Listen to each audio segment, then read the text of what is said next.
Hello, hello, hello. All right.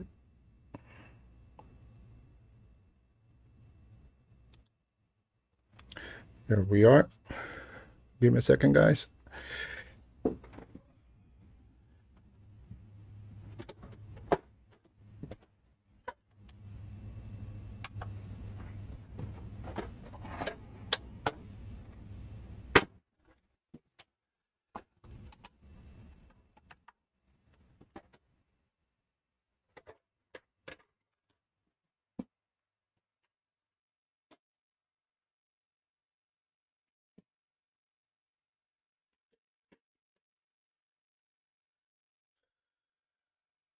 Okay. Cool. I think I'm live. It's fun, which is good. Let's see how long before I see something. Okay. So we're good. We're live. Hey, guys. So I'm having quite a bit of issues here right now, just like my last live stream, where I can't really capture the screen right now to share with you guys. For some reason, it doesn't want to do it, especially with Resolve. Resolve doesn't allow me to do it. It keeps on crashing. So that was one of the NLEs I wanted to do with you guys here live. But what I'm going to do rather is actually, nor can I see my chats. So let me see if I can fix that. Where do I go to see the chats?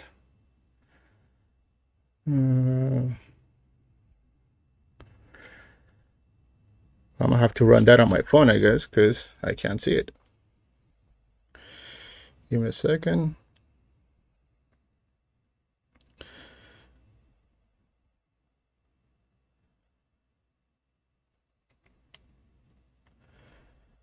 All right, so hopefully I can see something here. So that's the only way I'm gonna be able to do this right now. Kind of rusty today from not doing it in a while. So thank you guys for joining me. Let me see what I can do here. So you guys can see here, I've got a very messy setup, and that's because I have my laptop right here. I'm not sure if you guys can see it. I have my laptop right here where, excuse me, it's that's where I have Resolve set up, and I have my Z6 here pointing at it, hoping that I can get it to work. And I've just made a jerry rig out of this whole thing, where I also bought a HDMI switch, but one of those cheesy ones are only $8. So every time I switch cameras, this one will turn off and this one will come on. So it's kind of like a big mess. So I'm gonna try not to mess with it so much. But if you guys really want to see Resolve in action or show you guys how it works, let me know and I'll do that switch. I do have Premiere available in the computer in front of me, which is good, because that's exactly what I need to show you guys as well.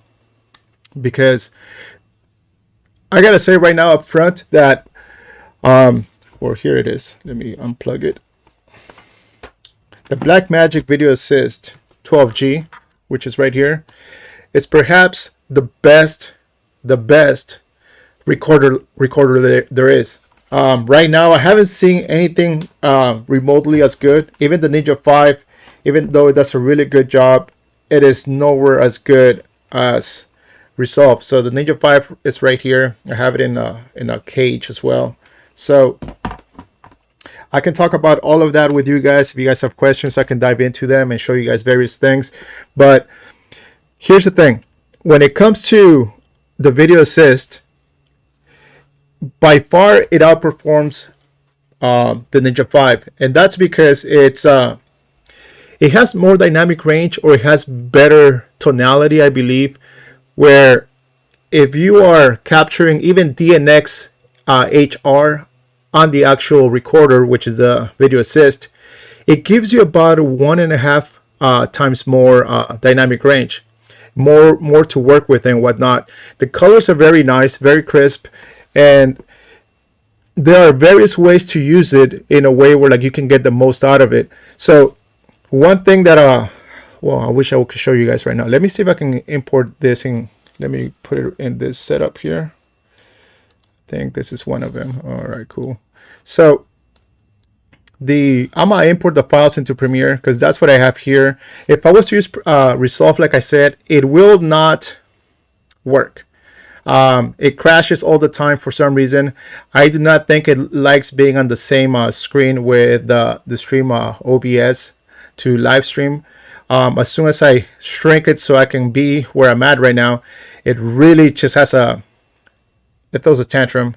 Therefore, like, it just crashes. So I'm gonna bring these files in. So I'll show you guys exactly what happens when you bring files into Premiere, at least for right now. So if I bring these things individually one by one, I would have to do, how many files is that? That is 39 files. I know I've selected less than that. 20 files. Those are 20 files I just selected. I would have to do this step 20 different times. So you want to avoid issues with Premiere and RAW files, Blackmagic RAW files. Import them all at the same time. As you can see, I'm gonna input just one. I'm gonna go here. I get this one here, but then I'm going to shrink it. So I'm going to bring it here to the timeline. And this file here is, it's a 4K file. Let me see what we got here. Yeah, it's a 4K file, this one. Let me shrink it up a little bit, so that way you guys can see it. Where is it? There it is. I'll put it right here. Anyways, so there it is, a 4K file, and it's 24 frames per second. Now today I discovered something which I'm not sure if it was a glitch or whatnot, but I could not record 4K 30 frames per second in Blackmagic RAW. For some reason it would not allow me to record 30 frames per second. Don't know why. I'm not sure if it's limited thus far, but I could not do it. So just thought I'd let you guys know that right now. So let me see what we got here.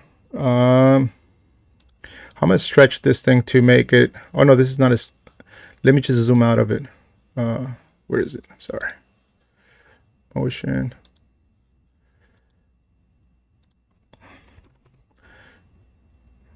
Why is it doing that? Oh, the time.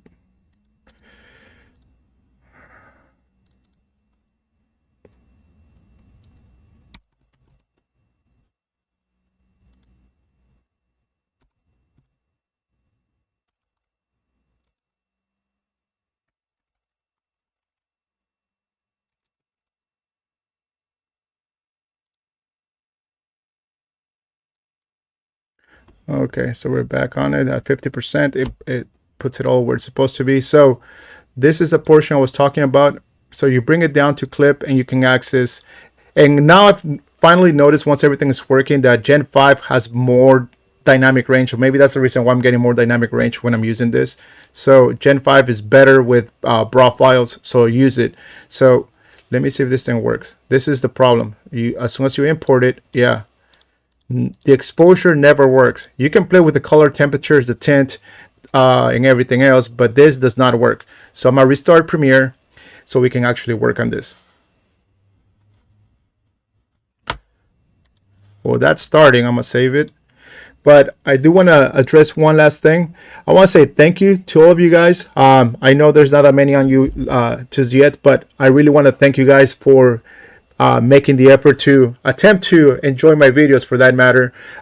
Just yesterday I reached 700 subscribers, so that's a real big goal as well. You know, what is it, a month and a half since I had 500, and then the last 8 months or so was to get the 500, and I got 200 within a month and a half, which is really cool. I really appreciate you guys quite a bit. Thank you very much. So I'm gonna restart Premiere. So while that comes up, all right.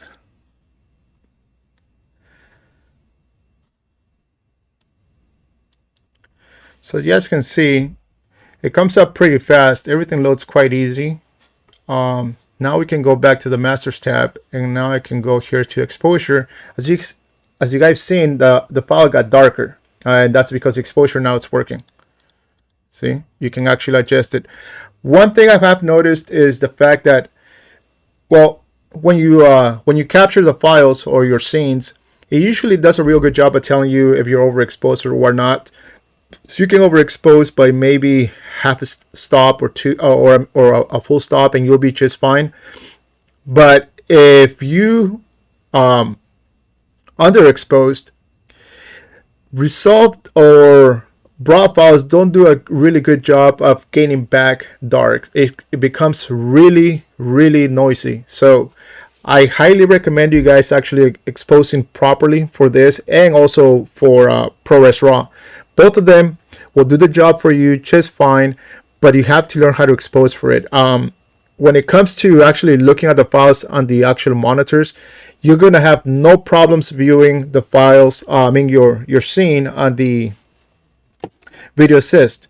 Whereas in the Ninja 5, it's always playing catch up or whatnot, where it's actually darker and you can't really tell what you're doing. So what I do is I set the monitor to Rec 709, so I can see what it is that I'm clipping, how kind of the end result's gonna be like, so I can actually capture properly. Because even though I do so, I always have to push up 2 stops when I bring it into Premiere, but doing so also doesn't kill my highlights, so that helps me quite a bit. So this is this. The other option, so here now the exposures work, and just like before when I told you guys that when you bring in the files, you set, well, here's a white balance, and you set your color space to this. You can change it to whatever you want. I would still leave it at Rex 2020 for you to work on, but also have your highlight recoveries on. Let me see if I can get my, is it here?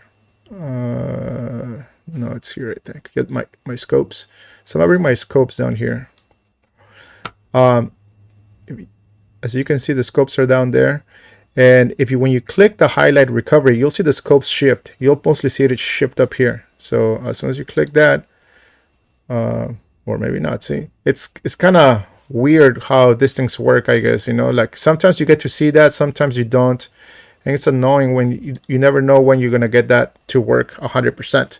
Nonetheless, when it does, you'll see it expand and contract as well, so you'll know when it's working. So if you want to get the most of it, I would suggest you do this as well. Instead of working the gamma analog, which is for Nikon, switch it to Blackmagic Design Custom.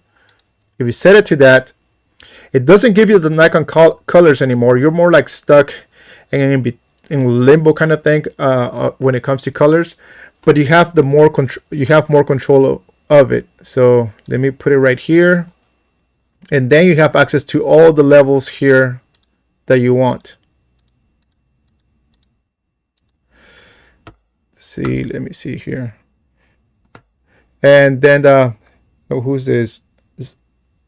Zacharias. Sorry if I'm messing up your name, dude. Thank you. So the this portion here, you can do the exposure. This is your saturation. So your saturation is at 1. You can bring it up, and you can see the colors. As you can see, everything's a little off. So just leave it like that. I would work my way from the bottom up, I guess, Whereas you can even use your own black levels that came from the video. If you click on that, it sets it to that, but then you can control it as well. See, I would start here from the bottom up, I guess. It works better. And then this is your shadow fall off, I think, or is it, how does it work? Okay, that's black levels, white levels, shadows. These are your shadows. Okay.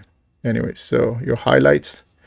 I like this using this portion. I wish there was more control for the analog portion for Nikon, because adjusting this gives you more control than just taking the LUT as it comes. But I'm gonna show you how to use it with the Nikon, because that one is pretty nice, because it gives you the true tones that you actually saw when you were capturing, which is why I like using that LUT. Other than that, it's kind of complicated because it's super contrasty and has a lot of saturation. So let's see what I can do here. You see the overexposed and whatnot, more saturation. Anyways, you guys get the gist of that. When you can even, once you've done that, you can give it more, you can adjust the colors more here. Then this is where you'll get your final tonality, and from using this. Sharpness, the vibrance, you might want to bring it down. Maybe the saturation goes up. And I usually like to bring the, even though this is already analog, I still like to bring the blacks up a little bit in the highlights and give it like a small S.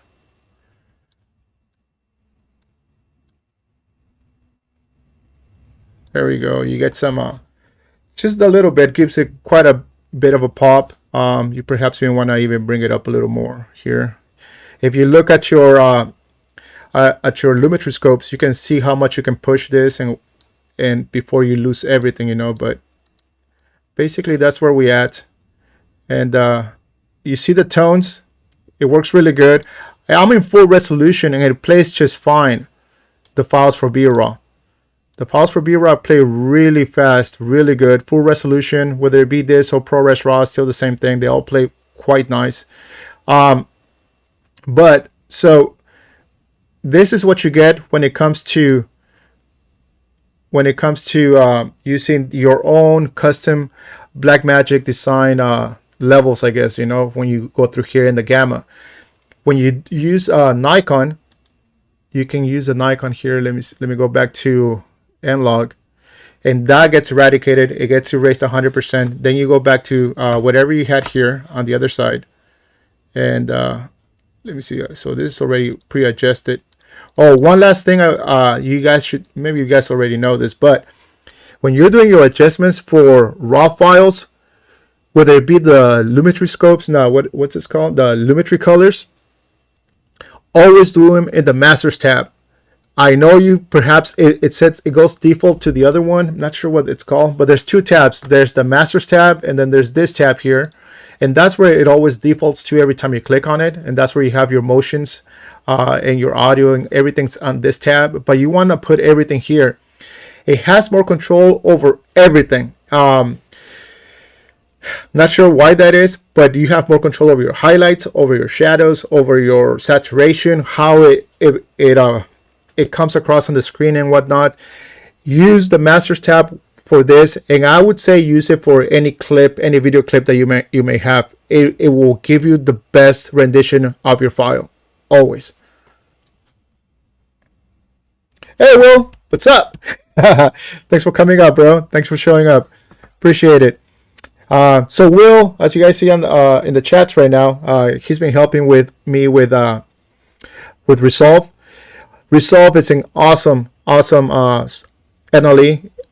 I wish I could use it more, but I'm still gonna refrain from using it quite a bit because that requires me to move 100% to this other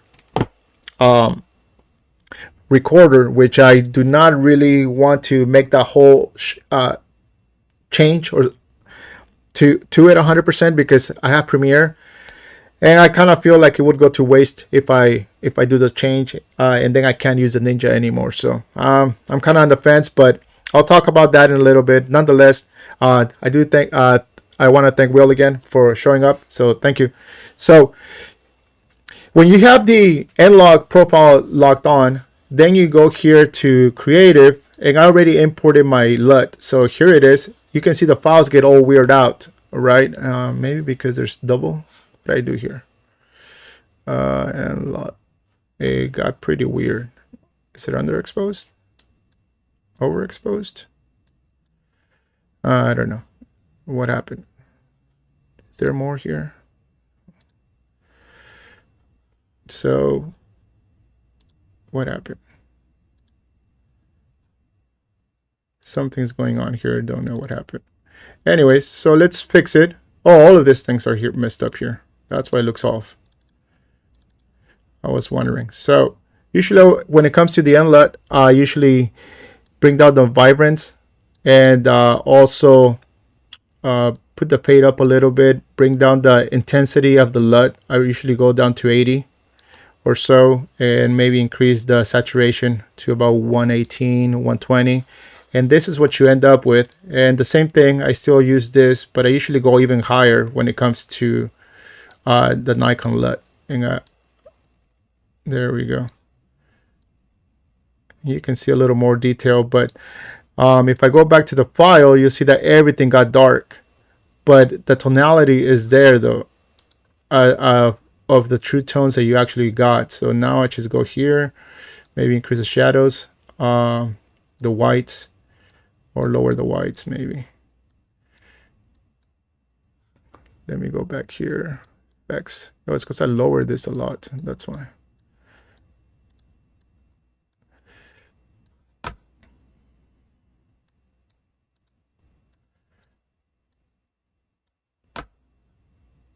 I was trying to play with this file today so I can get it ready, but I just ran out of time because I want to have like things already pre-rendered for you guys and whatnot, but things get in the way always.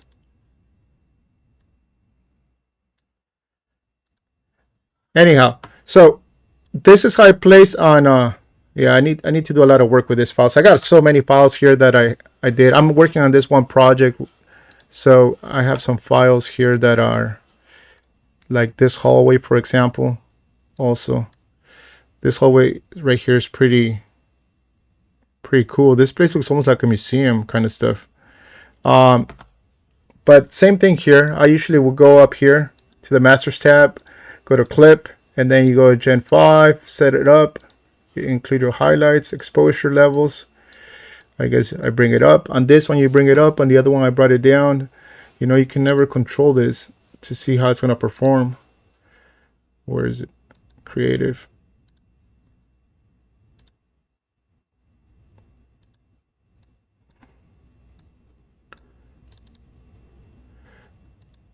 Anyhow, Will is pretty good at this stuff. He makes his footage look really nice every single time.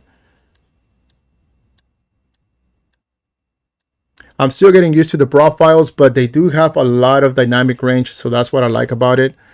Whereas I feel a lot more comfortable working with ProRes RAW as of right now.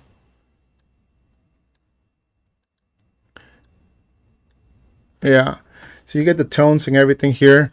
Check this out. This is what happens when you, in Premiere at least. I'm gonna see if I can get it open in the other one, but look at the noise level.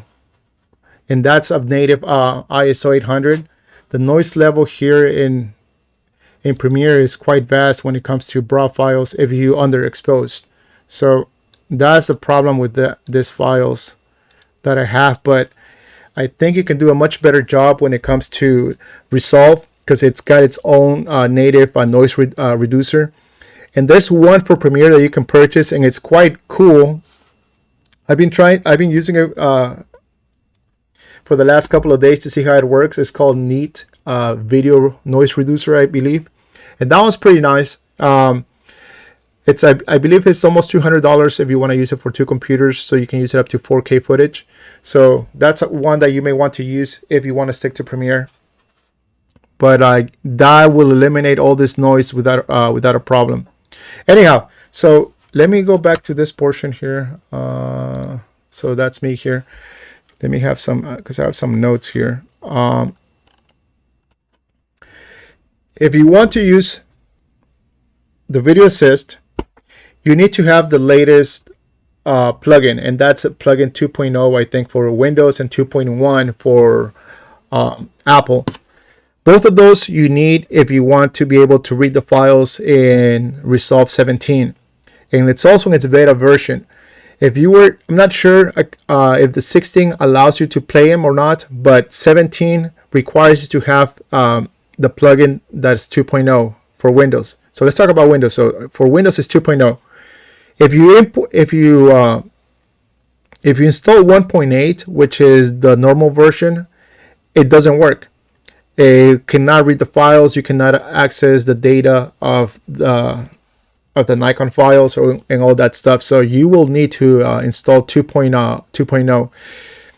And even though Resolve has told me that I need to install non-beta versions for it to work the best, well, how can I if I cannot actually use it? So for you to use Nikon files here, whether it be on Premiere or Resolve itself, you need to have 2.0. Otherwise, it doesn't work. So that's the problem with that.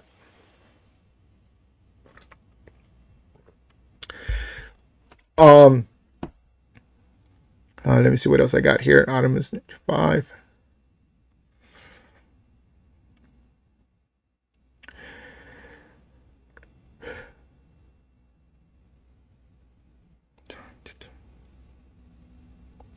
I also want to talk about the last two videos I did, which is basically where I talked about both of these items, the Ninja 5 and the Video Assist 12G. What happened there was that if you if you import the files, BRAW files into Premiere, you have to restart some after you import the files, and it does that all the time. Don't know why. Once you bring it back, you can play with them, do your effects on them and whatnot, and it works just perfect.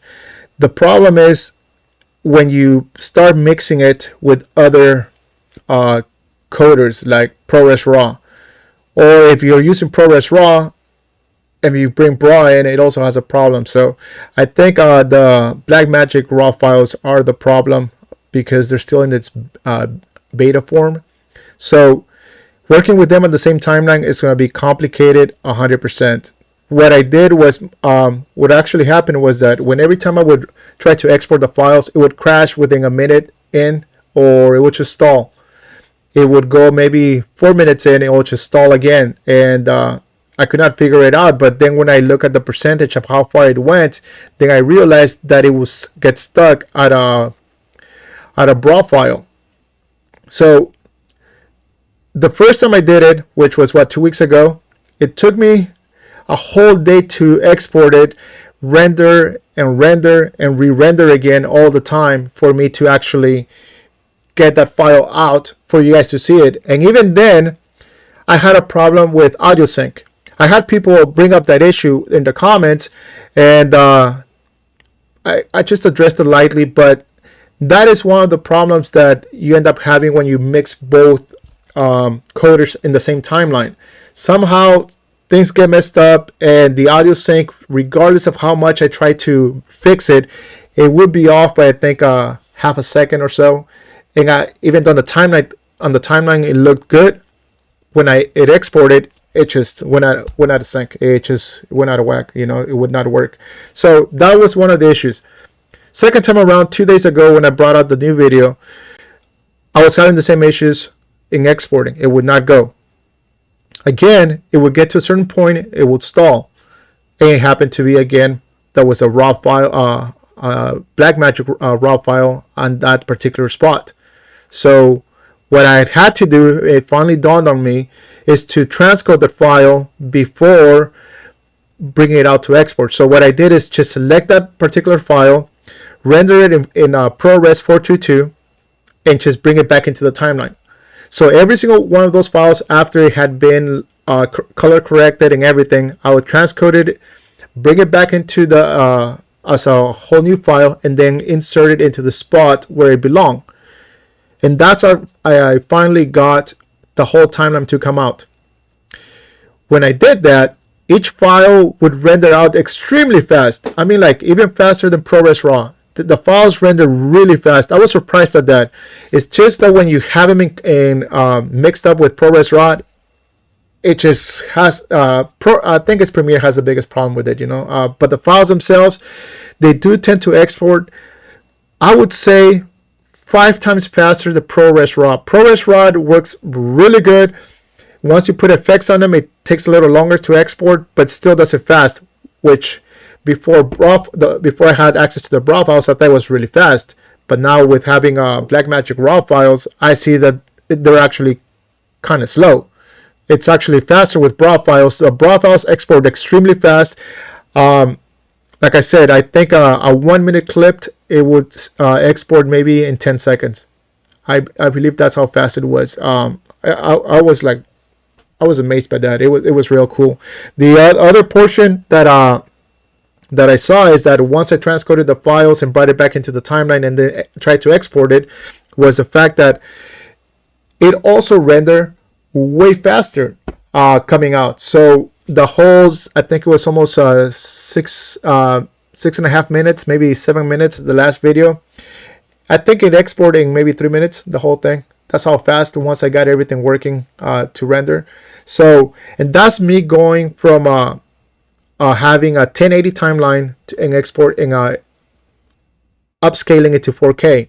So doing so actually it helped a lot. But if you're rendering in 4K itself, if your timeline is 4K, it actually goes quite fast too. It's actually faster than when you're upscaling. So that is one positive about it. The reason why I do my timeline in 1080, even though I have quite a bit of 4K files, it's because that way I can zoom into things that I want to do. So maybe it's not the right way to do it or whatnot, but it's also a lot easier when working on the files too. When on the actual preview window. So that's why I do it. But I don't see any difference by going one way or the other. I can actually do the whole process in 4K, and I don't think we'll have an issue. So let me see what I have here. As you guys can see here, though, not right now, but let me see here also. Let me take this out. This is pretty cool.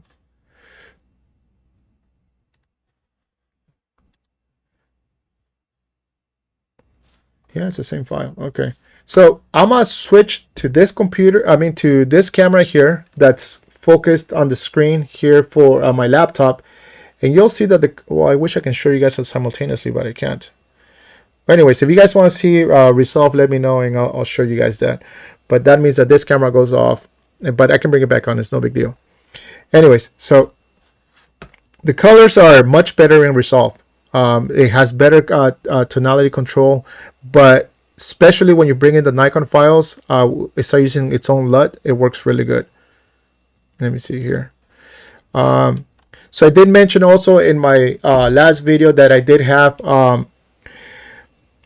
to reboot the whole system, and I also got blue screens, and that was true. I actually got blue screens about I would say 3 weeks ago when I was doing the first video. That's when I got the most blue screens. When I first installed the programs, I was getting blue screens all the time, and I got them about 3 or 4 times, and it was no big deal. It would just restart the whole computer or whatnot. But it did happen when I had just installed all the software for Resolve, whether it be Resolve, the plugins, then the software to update the video assist. I did get blue screens, which kind of bothered me, but I was glad that I was able to recover it and like it would not happen again. So that was one of the problems that I had.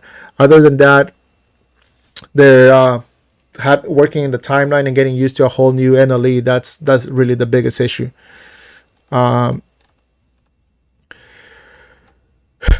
So I mean, like, if you guys have questions about the video assist, I'm more than happy address them, especially since you guys probably want to know which one you should buy. But like I said earlier, I think if you really aren't or don't care about ProRes RAW at this point because you haven't made the move yet or you haven't upgraded your camera, I think the best route for you to go is to start using Resolve and get the Video Assist 12G.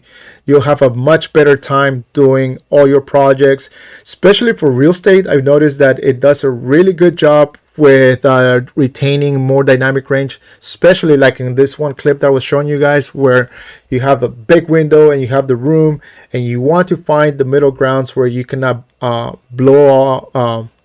overblown your windows, and then your room becomes dark and whatnot. You can find a middle ground, and I've been able to do it with actually both files, whether it be BRAW or ProRes RAW. I've been able to do it, except that when recording, you kind of have an idea of which one would look better. And obviously, since the screen is much brighter, you're already capturing analog files from the Nikon, you see everything better. Whereas if you're using a ProRes RAW, it goes to its native ISO of 100 and everything looks darker. So there's that trade-off, which you don't really get to enjoy until you put it onto the computer to see what you capture. So the only thing about that is that when you're using ProRes RAW, at least you know exactly when it is you're clipping. So that way you know when to bring it down a lot easier, because the screen is so dark that it's easier to see the highlights when they're clipping. And the other one, everything is more like even, so it's more complicated to see it. But when you're clipping, you have your zebras, right? So that helps you with that. Let me see.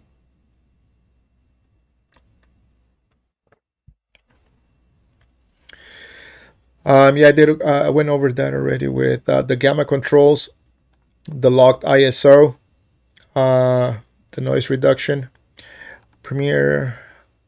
Oh yeah, one thing that just happened with Premiere is that I think it's in the beta version still, so it won't come out maybe for another month in regular Premiere Pro. But one thing I did like about Resolve over Premiere was the stabilizer that's in the program. I'm gonna turn this off because it's wasting battery. Oops, what happened? Oh, there you go.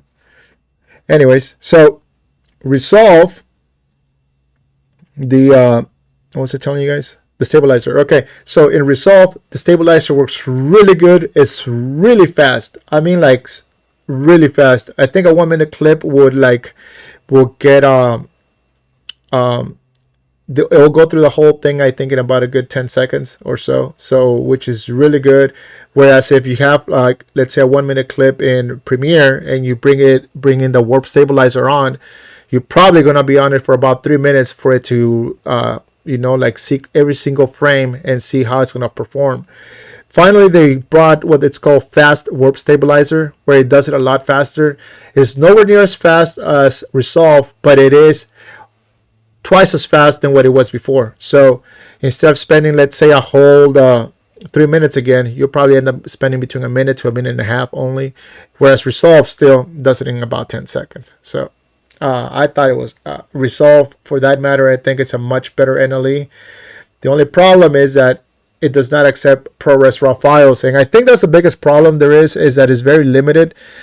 If they were to fix that issue, which they said a while back, and this is back before Premiere brought it onto themselves. Before Premiere actually took on ProRes RAW, at that time they said that they were gonna allow that in their NLE, but thus far they've been very quiet. They have not brought it on. They're not supporting it, so that's kind of a pain in the butt. If it did, I think that'll make it a lot easier for me to say, you know what, I'm done with Premiere. I'm just going to go straight on to Resolve, because Resolve has so much more on it that I wish I can show you guys, like I said, but it just crashes my system right now. It doesn't want to work with Streamlabs at all. Every time I start seeing that window, it just crashes. So I can't show you guys. Let me see what else we got here. So yeah, so that's the couple of things I wanted to talk to you guys about. Don't know if you guys have any questions. I know, for example, Will, he's been helping me with this quite a bit. He knows how to work that NLE quite good, and I would say, based on everything that he's told me, that perhaps BRAW would be a better coder all around for anybody that wants to go into this direction, if you haven't gotten your system upgraded yet. But it also means that you have to switch NLEs from ProRes RAW or maybe Final Cut Pro to Resolve. Final Cut Pro works really good with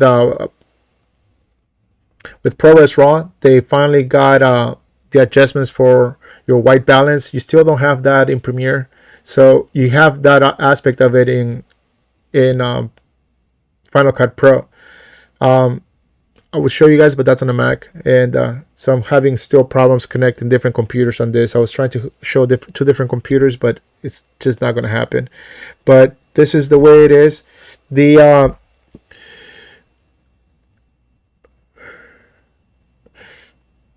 oh yeah, the one last thing here, when it comes to, well, I think it's because of the recorder, actually, DNX HR. On the Ninja 5, DNX HR sucks. It was one of the first coders that were on originally with the Ninja 5 with ProRes. You had to register it, and then like you were able to use it. I never liked it. I didn't think I was getting much from it. No dynamic range. It was kind of dark, and well, I just didn't like it. For some reason, when I would use this camera here, the Z6 or the D810 that I'm using here right now, I would use that the Video Assist 12G with it in DNX HR, and I really love the colors, the tonality that came out of it. To get the same kind of dynamic range out of this camera using the Ninja 5, I would have to up the ISO from a 250 to 500 to be able to see the same amount of details. That is something that the Video Assist 12G automatically pushes your midtones and everything, so you don't really have to do much with it. So even if you don't do the upgrade to ProRes RAW or Blackmagic RAW, I would highly recommend you guys use DNX HR, especially the highest version, or you can just go to SQ. I think. Let me see. I think is it SQ?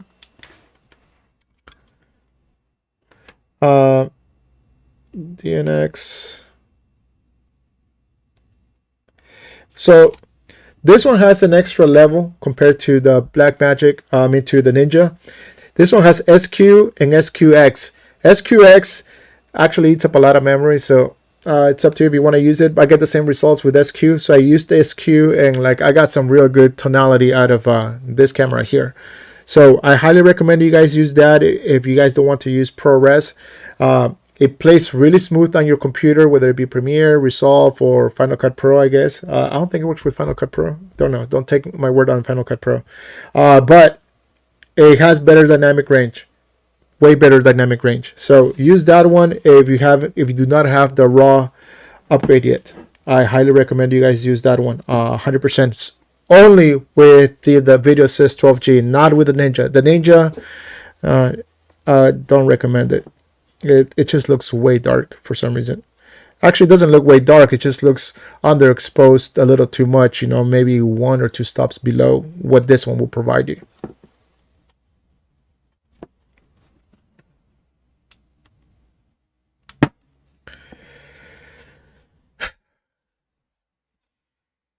Let's see here.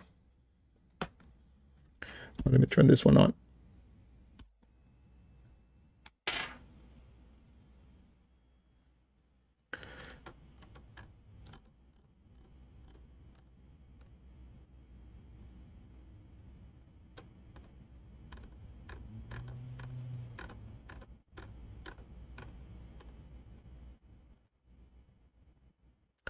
Also, when it comes to the Video Assist 12G, the files, whether you're in constant bitrate or the other one, which is constant quality.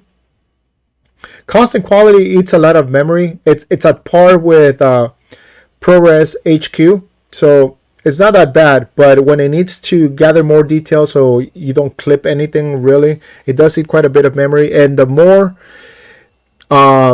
frame rates you have, let's say you're shooting at 60 frames per second, it would eat more memory. If you have a wider lens, there's more details there that needs to capture, so therefore it eats more memory. The tighter your lens is, let's say you're using a 50 or a 70, I'm not sure, but anyhow, then it doesn't use as much memory because the amount of detail there it's greater, but it's not trying to compensate for everything else that exists in the background. So that's the reason why it doesn't use as much memory when you're using a tighter lens. When you use a wider lens, it will eat more memory. So for that, I highly recommend you guys use quality control, constant quality Q5. I haven't really seen much of a difference. Maybe if you're shooting at night, that's when that aspect will come in very handy to use just Q0. But other than that, I would just say for you guys to use Q5. I think it's a 5-to-1 ratio kind of thing, where if you're usually using 5 gigs, it would only use 1 gig of memory. I did have that chart. I don't know where I put it. Anyhow. And then the other one, constant bit rate, you have 3-to-1, 5:1, 8:1, and 12:1. Both of all four of them are pretty good. Even 12:1 is pretty good. You know, there seems to be a little lost in sharpness, but other than that, it looks pretty good. So I will still use maybe constant bitrate 5:1 and 3:1 at the most. Those seem to still gather a lot more detail, so use those. But nonetheless, thus far, I haven't really seen so much of a drop, especially from what I've showed you guys. And if you guys haven't really watched the video through, at the end, I do have a message right there telling you guys that you can download some of those files that I showed you guys, and the link is in the description. So if you guys want some BRAW files to work with from the Z6, they are in the description of the last video. So you can download some of those files and see what you can get out of it, see how you like them. I did some pretty quick stuff, handheld, so it's very shaky, but some of the stuff, it's actually usable, you know, so use it with a grain of salt, I guess, you know. So that's that. Let me see what we got here. Creative Neil. So on the Z6, whether it's ProRes RAW or Blackmagic RAW, are both paid upgrades? Yes.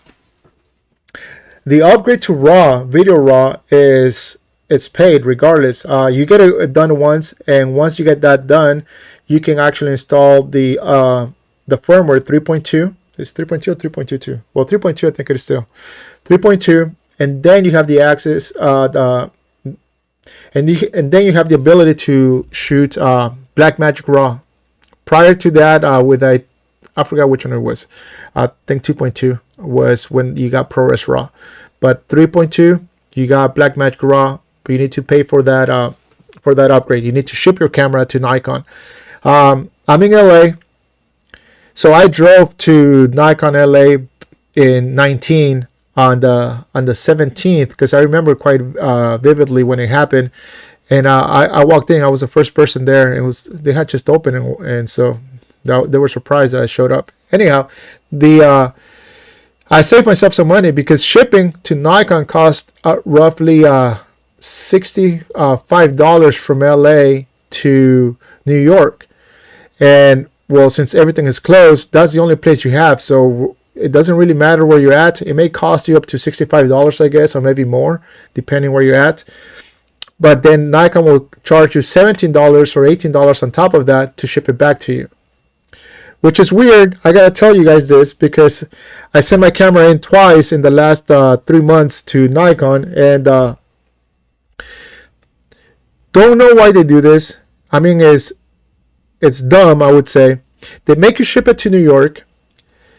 When you get back the camera, it comes from Cerritos, which is here next to LA, maybe like 20 miles away from LA.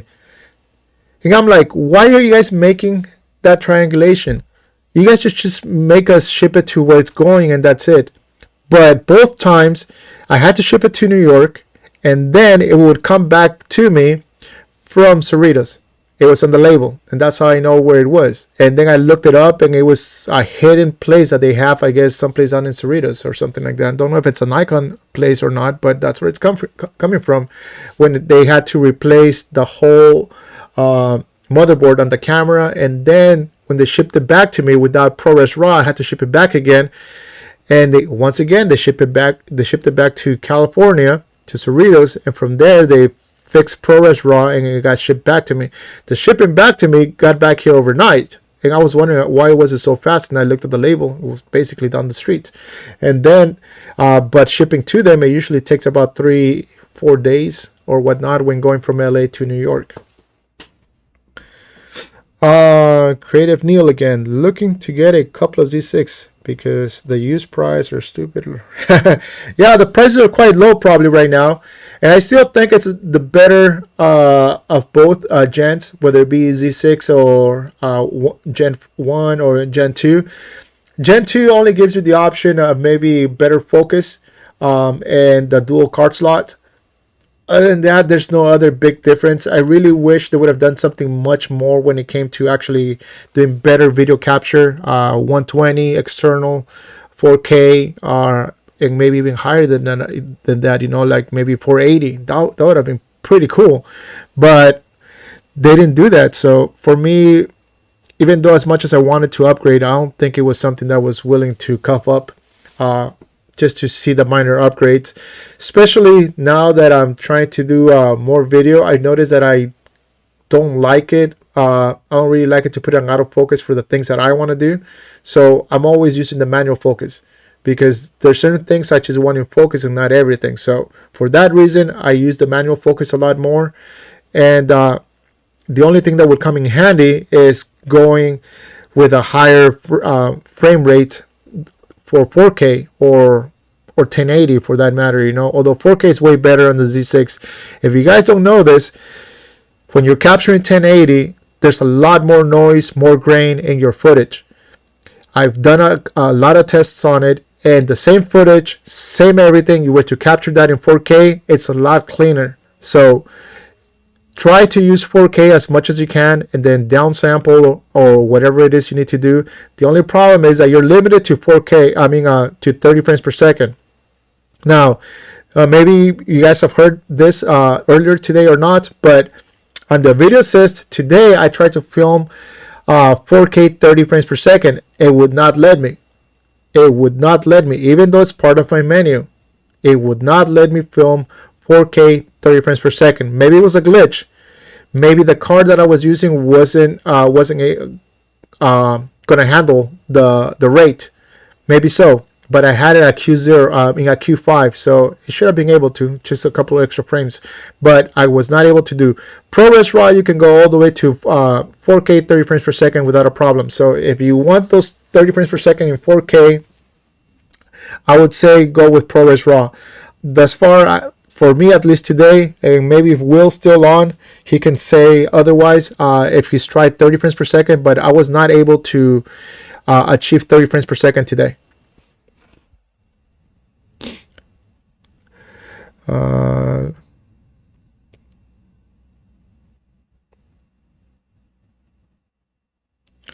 So nothing close to South Carolina. No, honestly, there isn't. I think the whole world. I'm overstating. I think that anybody in the U.S. has to ship to New York. They won't take it anywhere else. You can't ship it anywhere else. Don't know what would happen if you did, but you have to ship to New York. And from there, they'll like distribute it to where it needs to go, I guess. But everything has to go through New York. And the shipping, like I said, is quite expensive. It was only going to cost me, honestly, about $16 to ship it. But that's without insurance. The insurance from UPS was what kicked my ass. It's what ended up being close to $45 for it, because up to a certain point they covered the insurance. I think it was only $100 or $200, and for every $100 more, I believe it was $3, $4. I forget.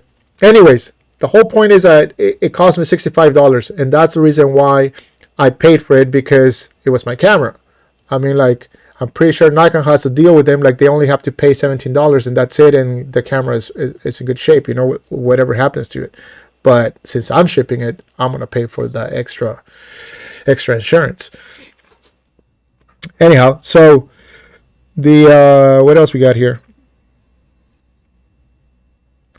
Will is I was one of the first ones to get mine upgraded as well. I dropped it off at local Nikon center, and they told me to come back in 20 minutes. Oh, yeah, that's true. Yeah, we did have that conversation. Yes. Yeah, he probably got it way faster than me. I dropped it off. They sent me an email telling me how much it was going to cost. Apparently got lost because I never saw it, nor did I ever get it. It took me a whole week to ask him, where is it? And they and they had to resend me the email, and I paid for it, and then the next day it was ready. I was like, dude, you could have just told me on the phone to pay, and they just go pick it up. So that's what happened, and mine took about a good 7-8 days, I would say, before I got it back, and that's because the emails got lost from Nikon. So anytime you ship something to Nikon, be on top of it. Every time I've shipped something to them, that email got lost, and I have to ask them again for it, and they send you the email for you to make the payment. If you don't do the payment, they will not do anything to your camera, or they will not ship it to you. They'll just keep it, and they don't even send you another email or follow-up letting you know, hey, where's your money, kind of stuff. They just don't. you know. So be on top of it. And I did mention this before. If you did get the upgrade to your camera and your camera got messed up for some reason, like mine did on the last live stream that I did, let them know and remind them they have ProRes RAW installed in it. Otherwise, you'll have the issue that of what happened to me. They send you back the camera without ProRes RAW, and then you have to ship it back again. It's a whole new deal of waiting time and whatnot. So just heads up on that, guys, if you do so. But you know what? I'm not going to say this is right or wrong, or that Nikon is, you know, trying to make more money out of this. I mean, like, they are, you know, for making you pay for ProRes RAW or any RAW upgrade to your camera. But I had left some things on the actual portion of the camera when they had shipped it to me. And if they had to reopen the camera to install ProRes RAW or whatever, they needed to had remove those things from it. They sent it back to me exactly as I shipped it to them, you know, with those little things I had left in there, which makes me believe that it's nothing more than a software upgrade that they plug in maybe through the USB port, and that's it. I mean, it's dumb. They should have a way for you. If that's the case, they should have a way for you just to pay for it if you want to. Log into your account online and like register your serial number and be able to do that upgrade on your own without a problem. And it should take only like 5 minutes. But why are they making you ship it for them to do it themselves, and then comes back to you exactly the way you send it to them? You know, I found it weird. That's the only thing I saw that was weird, because I thought they would have to open it, but it seems to me as they don't. Let's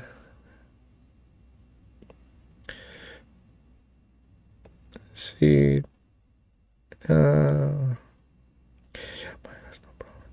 Oh, so Will has no problem recording at 30 frames per second in 4K. That's good to know. Like I said, I think it's because I'm using those. Oh, I showed you guys in the video. You guys thought I was joking. So I have some older SD cards. I don't buy SD because obviously I have XQD cards and CF Express. Compact flash cards, and that I believe are much better than SD cards at any time. So I can care less about SD. But the ones I do have, because of the D810, is like this one. It's a V30 SD card, and this little mini SD cards I use for my drone. Honestly, that's what I've been using with a video assist, and they work. If you use this inside one of these adapters, it does capture. So that's exactly, I think, what happened, because I was able to monitor on the screen itself at 30 frames per second, but once I press record, it would not go.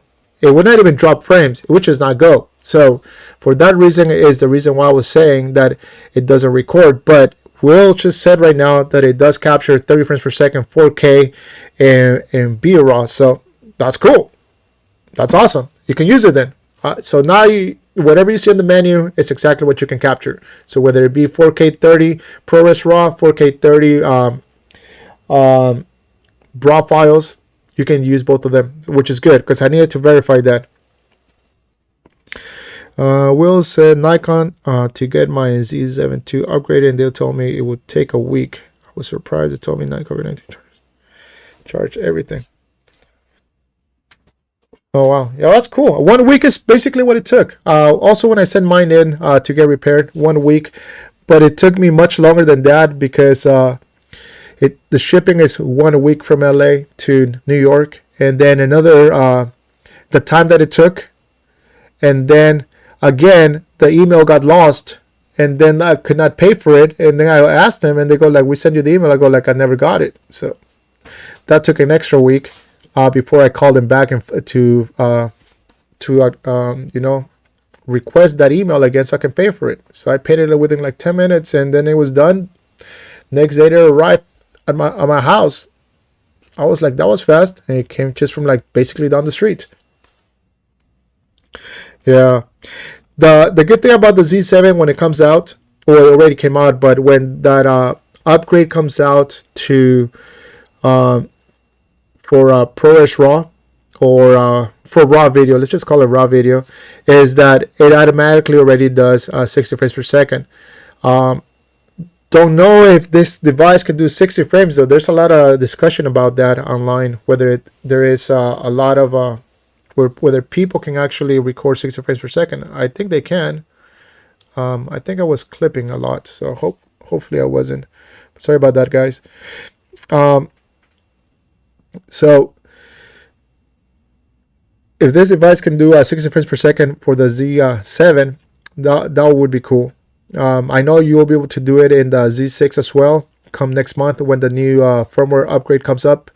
And when that comes up, everything will be basically at par with the Z6.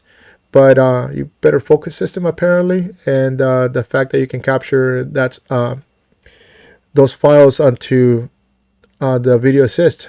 You know, one thing I did like quite a bit, and I was sharing with Will, is that the fact that I really enjoyed using these little cards with the video assist, not having to carry the caddy with an SSD drive inside with an adapter. This one in particular is USB-C to SATA. That's what I use. And if you were to use this setup with your video assist, it does work. But you see this loop, and this cable is kind of rigid, so I do not recommend it. It puts a lot of pressure onto the actual SATA port here, so it comes out. It's not that stable, so I would not recommend you guys using that. I tried using a longer cable with a different connection, and that didn't work out either. And if you guys are wondering, since it's got a USB-C port in it, that if you can use NVMe drives. I tried using this. I thought I had it done. It formatted the drive without a problem, but once I press record, that was it. It would not do it. I'm thinking it's drawing way too much power, way more than what the actual device can put out, and that's the reason why it did not work. But an NVMe drive thus far, especially with this enclosure, does not work. I have been pushing for this enclosure because I think it's really nice and it works pretty good, but it doesn't work with the video assist. It did format the drive, but that's about it. It did not go beyond that. So SD cards, if you want to use SD cards, use at least a V60. If you're gonna go with higher frame rates and you're going with 4K, go with a V90. You're gonna be eating a lot of memory, and the transfer rates, I'm hoping they're good. I just found out, for example, on my laptop that the built-in SD card reader is only USB 2.0, so it's capped at 30 frames per second, 30 megabytes per second, which is pretty slow.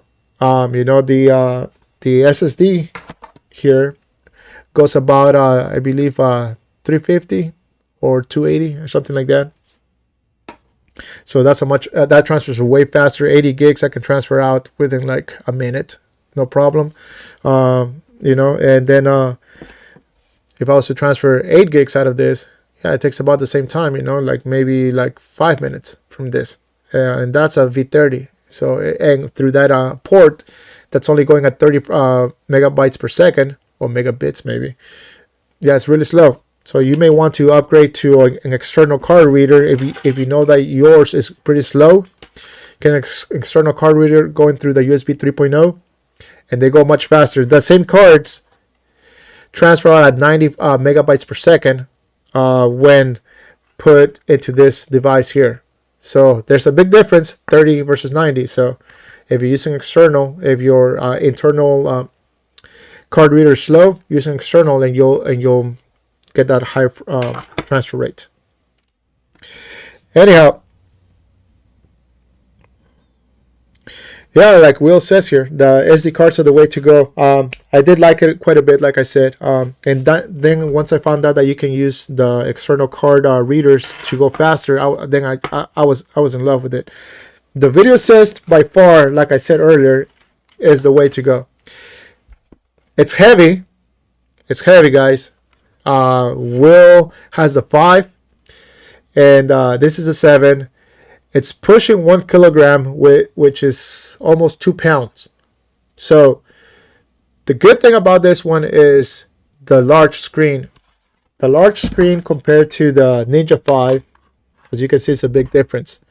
Okay, even though it looks bigger though, you're gonna lose about half an inch from the top. The top portion is blacked out for just stuff that they put out, letting you know what frame rate you're on, what for the menus, so the menu stuff, you know, the frame rate, the coder that you're using, through what connection you're on, SDI or HDMI and all that stuff. So you lose about half an inch from the top, but you still get the 16:9 aspect ratio on the bottom. So they just made it taller. So I'm not sure if it's actually a true 7-inch, if that's the case, but the screen is 7, but I'm not sure if it's true 7-inch when it comes to the 16:9 aspect ratio. So that's one thing I did like, the fact that it's a 7-inch. The 5 on the Ninja 5, it's nice because it's compact, it's very small. It's it's very light, to be honest. And at first I thought it was heavy, and then this one came along, the video assist, and I was like, this is very light, especially when you're changing left and right because you're doing different kind of tests. This is very light. And well, the transfer rate from the SSDs are just like, it surpasses that of the SD cards. But I have not tried a V90s to say otherwise and say like, well, they are par with the SSD. So if V90 cards are almost as fast as this, then yeah, no problem, I guess, But I did like the fact that they're tiny little things. Although I personally believe that if they were XQD cards or their CF Express cards, it would be a much better device for the Video Assist 12G.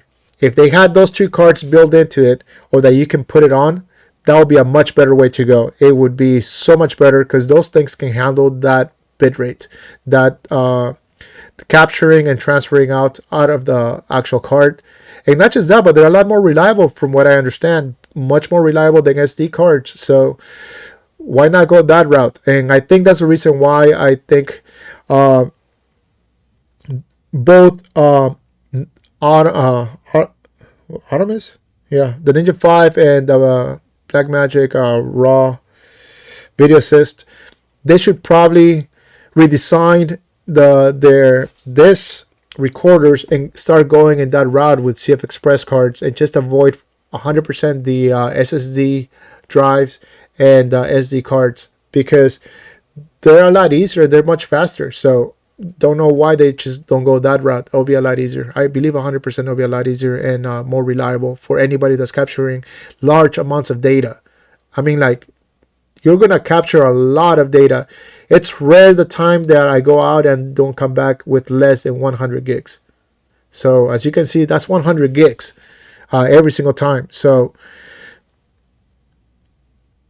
imagine one of those files, or you shot something longer than 10 minutes. That file's gonna get corrupted, and there it goes. So good thing for me is that I usually shoot in bursts of maybe 30 seconds to a minute and a half. And so I have a lot of small files within that. So I don't really worry about it as much. But if you're shooting constantly, that should be a problem if you're writing onto SD cards. From my understanding, is that they're not that reliable. So take that whichever way you want, but I'm hoping that it doesn't happen to any one of you guys. But if it does, it's because they're not that reliable. They're very flimsy, to be honest, too. Anything can happen. Anyhow, I think that's all I'm going to cover for today. I do not see anything else that or any other questions you guys may have about either device, or showing you onto the actual in Premiere or DaVinci Resolve here. But I think this is gonna be it for me. I was hoping I can get like a little more questions so I can answer you guys, because there's a lot of things I did not mention when I was doing the video, because I thought it was kind of redundant and it was like too in depth. And if it bores me, then I think it's gonna bore everybody else. I usually have a lot of fun doing the videos, and I'm gonna be honest, I get pissed off when I see my time frame being only like at 3 minutes and 55 seconds, as much as people are watching. I'm like, that was the point where I just made a detour to something and I came back to it with like a lot more stuff, and I'm like, people just like lose, you know, they just let go real easy. I was like, the best stuff was after that, and like they just let go of it. You know, but I guess that's how YouTube works. You know, you gotta catch them all the way through, or put commercials in between. But I'm not eligible for commercials yet. Anyhow, all right, guys. So I think that's it for me for tonight. It's been a whole hour plus since I've been here. So thank you, Will. Thanks for putting up with me. I know we've been chatting quite a bit lately, and I really appreciate everything you do. Your work is insanely good, and the how professional you are as well. It's pretty cool, you know. So thank you for stopping by here as well, you know, and joining me here. And for you guys that are here today as well, like Creative Neil, thank you for being here. Anybody else that I'm missing? Zacharias, thank you for being here. Will, again. So thank you guys for keeping me entertained, going longer than there probably would have, unless there was some, you know, if there wasn't any questions here. So thanks again. You guys have a good night. I'll see you guys in the next video. So thank you again for allowing me to reach 700 subs. It's because of you that I keep going. So thank you again. See you guys.